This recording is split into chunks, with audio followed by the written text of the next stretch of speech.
उठकर खड़े हो गए और मुझे देखने लगे। जब वह कुछ नहीं बोले तो मैंने ही पूछ लिया, ऐसे क्या देख रहे हो? बोलो ना, मैं कैसी लग रही हूँ आज? विशाल ने लड़खड़ाते हुए कहा, आज तो मन कर रहा है कि आपको अभी अपनी बाहों में भर लूं। मैंने हंसते हुए उसे चाय का कप थमा दिया और कहा, बाहों में भरने की जरूरत नहीं है, बस तुम यह पी लो। विशाल ने फटाफट कप लिया और घूंट घूंट में चाय खत्म कर दी। चाय पीते ही कुछ ही मिनट बाद उसने मेरी कलाई पकड़ ली और अपनी तरफ धीरे से खींच लिया। उसके बाद अपनी वो नजरें मेरी आंखों पर टिका दी। बाप रे, क्या क्या बताएं दोस्तों। विशाल ने कैसे कैसे मेरी सारी इच्छाओं को जगा दिया। अगर आपको भी पूरी डिटेल जाननी है तो पहले कहानी को लाइक करें। प्लीज लाइक कर दो ना, प्लीज सब्सक्राइब भी। तो चलिए आपको जल्दी से शुरू से कहानी सुनाती हूँ। मेरा नाम रिया है, मेरी उम्र 32 साल है, लेकिन मैं अभी भी पूरी तरह जवान लगती हूँ। किसी भी लड़के को एक नजर में अपनी ओर आकर्षित कर लूं। दिल तो हमेशा 21 का ही रहता है। जब मैं साड़ी पहनती हूँ तो जैसे सब कुछ मोहक लगता है। मेरी निखरी त्वचा पर जब लाइट पड़ती है तो लगता है मानो मैं कोई अप्सरा हूँ। अब बात करते हैं मेरे 26 साल के देवर की, जो अब मेरा हो चुका है। उसकी मासूमियत और जोश ने मेरे अंदर आग लगा दी है।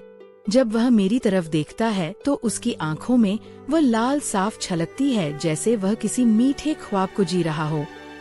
कभी वह मुझसे कहता है, भाभी आज आप तो जान लेने वाली लग रही हो।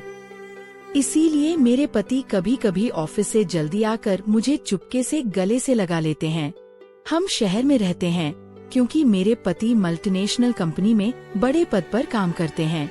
मेरी 6 साल की एक बेटी भी है, इसलिए मेरी फिगर भी अब और आकर्षक हो गई है। पति को अपना फर्ज समझकर रोज उनकी देखभाल करती थी।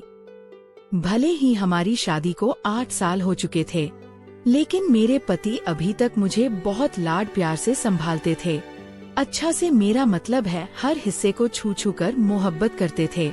वैसे आमतौर पर उनका अंदाज ही ऐसा था, लेकिन मैं हमेशा साफ सफाई का ख्याल रखती थी और कभी कभार परफ्यूम भी लगा लिया करती थी। दोस्तों, आपको मुझसे बात करना है तो इस वीडियो को लाइक करो और चैनल को सब्सक्राइब करो। और हाँ दोस्तों, जो सब्सक्राइब करेगा उसे मैं अपना नंबर भेज दूंगी, तो जल्दी से सब्सक्राइब कर लो। पिछले महीने कुछ ऐसा हुआ जिसका हमें कभी अंदाजा भी नहीं था। शाम को मेरे पति राहुल घर लौट रहे थे। उनके ऑफिस में एक जरूरी कॉन्फ्रेंस थी, इसीलिए सबने उन्हें बहुत बिजी रखा था और वह कार से घर आ रहे थे। आते वक्त उनकी कार का टायर पंक्चर हो गया। इस हादसे में उनकी पीठ में चोट लग गई और डॉक्टर ने कहा कि रिकवर होने में कम से कम 8 से 9 महीने लगेंगे। ये सुनकर मेरा दिल बैठ गया। राहुल का दर्द भले ही शारीरिक था, लेकिन मेरे मन में एक गहरी व्याकुलता भर आई। जब मैंने उन्हें अस्पताल में देखा, उनकी आंखों में तकलीफ साफ नजर आ रही थी। मैंने फौरन उनके पास जाकर उनका हाथ पकड़ लिया।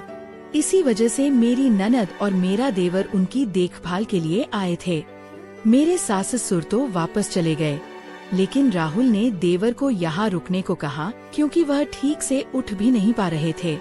मुझे ही बाजार से सामान लाना और बाहर के काम संभालने पड़ते थे। मैं राजी हो गई और बहुत खुश हो गई। देवर जी मेरे कद के बराबर ही आते थे। बॉडी भी फिट थी और रंग भी गोरा था।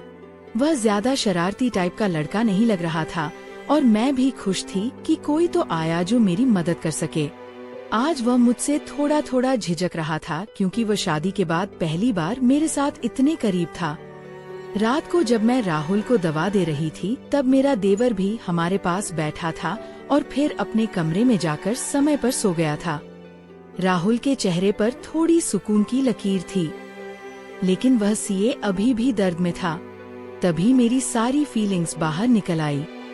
मैंने राहुल के पास बैठकर कहा, वह भी क्या दिन थे जब आप रोज मुझे छूते और अपनी गर्मी से भर देते थे। राहुल ये सुनकर हल्के से मुस्कुराने लगे। क्या हो गया मेरी जान, आज तो पूरी उत्तेजित लग रही हो। मैंने कहा, नहीं जी, आपको तो मजाक सूझ रहा है और इधर मेरी हालत खराब है। सच बताओ तो इसने मेरा बुरा हाल कर रखा है। मेरे पति बोले, मैं तुम्हारा दर्द समझता हूँ रिया, मेरा भी बहुत मन करता है, लेकिन क्या करूँ? मैं तो ठीक से हिल भी नहीं सकता। बस थोड़े दिन और सब्र कर लो, फिर देखना मैं इस तुम्हारे खूल का क्या हाल करता हूँ। तभी मैंने कहा, थोड़े दिन नहीं, पूरे 9 महीने बाकी हैं ठीक होने में, और मेरा तो 1 महीने में ही यह हाल हो गया। पता नहीं आगे के दिन कैसे कटेंगे। मेरे पति मेरी उदासी दूर करने के लिए बोले, चलो वह नहीं तो कम से कम चाय ही पिला दो, डॉक्टर ने भी कहा है। तभी मैंने हंसते हुए कहा, आपके नसीब में तो वह भी नहीं है, क्योंकि आपकी बिटिया ने पी लिया है। हम दोनों जोर जोर से हंसने लगे। मेरे पति मुझे खुश रखने की पूरी कोशिश करते थे, लेकिन मैं क्या करूं? सब बेकार था। थोड़ी देर बाद राहुल सो गया, क्योंकि उनकी दवाइयों में नींद की गोलियां भी थी, लेकिन मुझे नींद कहाँ आ रही थी।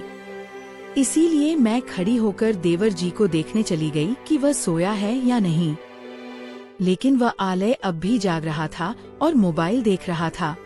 मैंने उसके कमरे में जाकर कहा, हुआ विशाल, 12 बजे बज चुके हैं और तुम अभी तक नहीं सोए, लगता है तुम्हारे मन नहीं लग रहा है।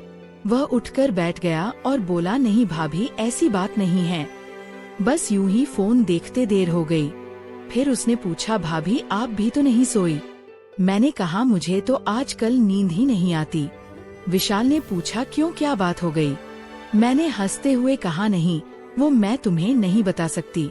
जब तुम्हारी शादी होगी तो तुम्हें खुद ही पता चल जाएगा। मेरे मुंह से ऐसा सुनते ही विशाल ने अपनी नजरें नीचे कर ली और अंदर ही अंदर मुस्कुराने लगा। तभी मैंने कहा, अरे तुम तो इतनी सी बात पर शर्मा गए। अच्छा बताओ, अभी तक कोई लड़की पसंद की है या नहीं? विशाल कुछ नहीं बोला, उसे अभी भी संकोच था। तभी मैंने उसका हाथ पकड़ा और कहा, अरे पागल, अपनी भाभी से इतना मत शर्माओ। वह धीरे से बोला, भाभी सच बताओ तो ऐसी बातें मैंने अभी तक अपने दोस्तों से भी नहीं की हैं। मैंने कहा, अच्छा तुम मुझे अपना दोस्त ही समझ लो ना, क्योंकि मुझे ऐसी बातें करने में बहुत मजा आता है। विशाल ने कहा, हाँ भाभी, एक थी, लेकिन उसने मेरे से बातें बंद कर दी हैं। मैंने पूछा, तुमने तो कर दी होगी ना? विशाल बोला, नहीं भाभी, सच बताओ तो मैंने उसे ठीक से छुआ भी नहीं था। मैंने मुंह बनाते हुए कहा, तुम तो बड़े सीधे हो। चलो कोई बात नहीं, अब तुम मेरे पास आ गए हो तो मैं तुम्हें अपना प्यार देकर जवान कर दूंगी। मैं बातें करते करते विशाल के कमरे में ही गई थी। सुबह जब मेरी आंखें खुली तो विशाल बेड पर बैठा हुआ मुझे ही देख रहा था। मेरे उठते ही विशाल ने मुझे गुड मॉर्निंग बोला। जब मैंने पूछा, क्या देख रहे हो, तो वह बोला, भाभी आप सच में बहुत मोहक हो। वह मुस्कुराते हुए बोला, अच्छा तब तुम सुबह सुबह आकर्षण का मजा ले रहे हो और रात को तो बड़े शर्मा रहे थे। वो मुस्कुरा के पूछने लगा, भाभी आप बुरा ना मानो तो एक बात पूछ सकता हूँ? मैंने कहा, अरे पागल, मैं क्यों बुरा मानूंगी, पूछो क्या पूछना है। उसने मुझसे कहने लगा, भाभी सच सच बताना, आप जो 3 किलो की ये थैलियाँ लिए घूमती हो, आपको भारी नहीं लगता क्या? उसकी अब बात सुनकर मेरी हंसी छूट गई। इसके बाद विशाल मुझसे काफी खुल गया था और अब वह मुझसे ज्यादा शर्म नहीं करता था। इससे मैं भी बहुत खुश थी, क्योंकि अब मेरा भी समय अच्छे से बीतने लगा था। विशाल को आए हुए 20 दिन बीत चुके थे और वह मुझसे काफी खुल मिला गया था। वह बाहर के सारे काम कर देता, बाजार से सामान ले आता और अपने भैया को भी सहारा देता। मेरी तो बहुत सेवा करने लगा था। शाम को मेरा सिर भी दबा देता और कभी कभी मेरे शरीर को भी आराम देता। लेकिन मेरी चाहत दिनों-दिन बढ़ रही थी और मैं मेरे पति की हालत अब भी वैसी ही थी। अब सब कुछ मेरी बर्दाश्त के बाहर हो चुका था। मैंने सोचा कि अब तो विशाल ही है जो मेरी मदद कर सकता है। वैसे मेरे मोहल्ले में भी 3 लड़के रहते थे जो कॉलेज जाते थे। वे भी मुझे देखते थे। जब भी मैं छत पर कपड़े सुखाने जाती तो वे मुझे ही देखते, और पहले तो मैंने सोचा कि उनमें से एक को सहारा ले लूं ताकि कुछ दिन काम चल जाए। लेकिन फिर मैंने सोचा कि मैं इस घर की इज्जत हूँ और कल को पता नहीं ये मुझे या मेरे पति को बदनाम कर दें, इसीलिए मैंने उन्हें अनदेखा किया। लेकिन विशाल तो घर का ही है, इसीलिए मैंने तय कर लिया कि वही मेरी मदद करेगा। आज मैंने पक्का फैसला कर लिया कि आज विशाल से काम ले ही लूंगी और अपने सूखे दिल को विशाल से ही भरवा लूंगी।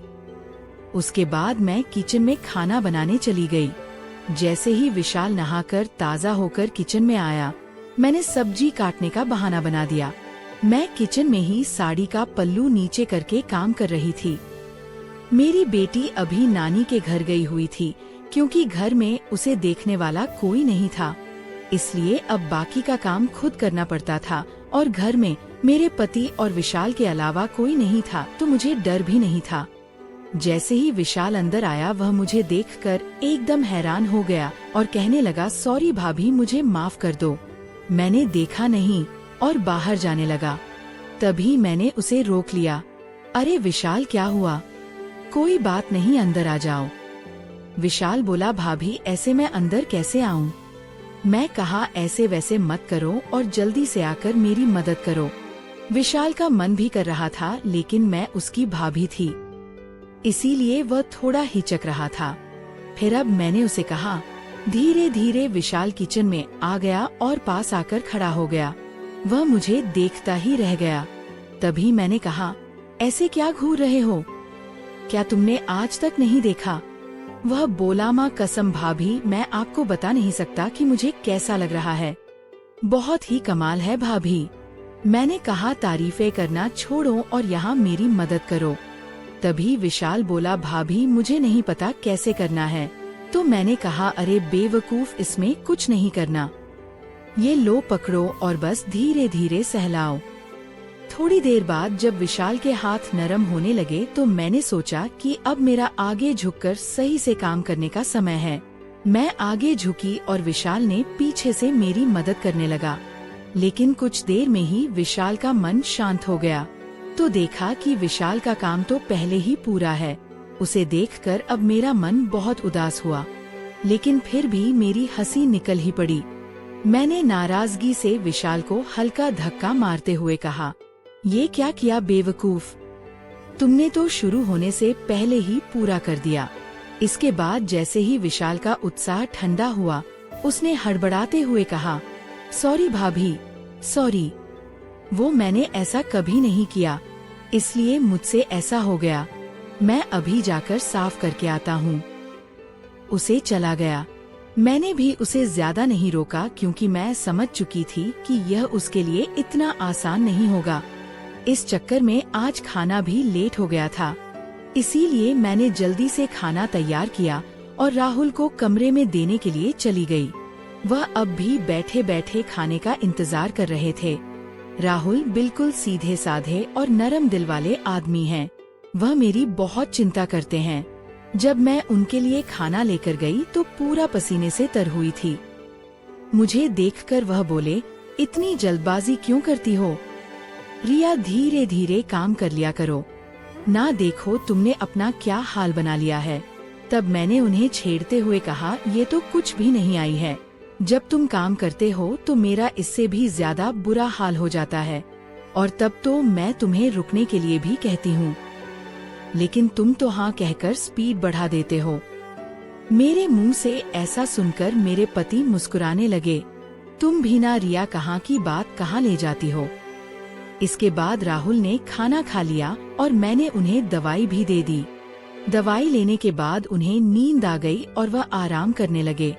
मैं भी काफी थक चुकी थी, इसलिए मैं नहा धोकर ताज़ा हो गई। इसके बाद मैं विशाल के कमरे में उसे देखने के लिए गई तो वह भी सो चुका था। फिर मैरियो अभी का आराम करने लगी। शाम को जब मैं विशाल को चाय देने गई तो वह बैठा फोन चला रहा था। मुझे देखकर उसके चेहरे पर मुस्कान आ गई।